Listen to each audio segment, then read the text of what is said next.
பிஜேபிக்கு ஆதரவாக இருக்கிற எவனையும் அவங்க வாட்ச் பண்ணுறது கிடையாது. பாமகவையோ அதிமுகவையோ.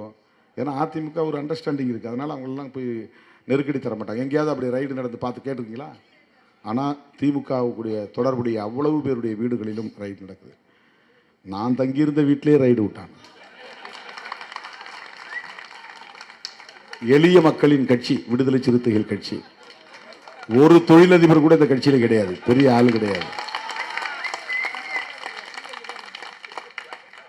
வந்த சனாதன மொழிகிற துண்டறிக்கையில் தான் அள்ளிட்டு போக முடியும். பெரியாரிய கொள்க அப்படின்னு இருக்கும், அதுதான் அள்ளிட்டு போக முடியும்.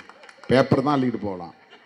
ஆனால் அவன் வரான், ஏன்னா அச்சுறுத்துறானா, ஏய் டார்கெட் பண்ணிட்டோம் உன்னை, நீ ரொம்ப ஓவராக பேசிகிட்டு இருக்கிற, திமுகவுக்கு ரொம்ப அதிகமாக நீ வந்து வக்காலத்து வாங்கி பேசுகிற, ஒன்றையும் விடமாட்டோம். இதான் அவன் கொடுக்குற எச்சரிக்கை. இத்தனை வருஷம் நான் 1999 எலெக்ஷன் நிற்கிறேன். எனக்கு இன்கம் டேக்ஸ் டிபார்ட்மெண்ட் ஒன்றுமே தெரியாது, எனக்கு எதுவுமே தெரியாது. ஆனால் அவன் வரான். அன்றைக்கு அதிகாரிகள் செய்திகளை உடனுக்குடனும் துல்லியமாகவும் தெரிந்து கொள்ள சப்ஸ்கிரைப் பண்ணுங்க.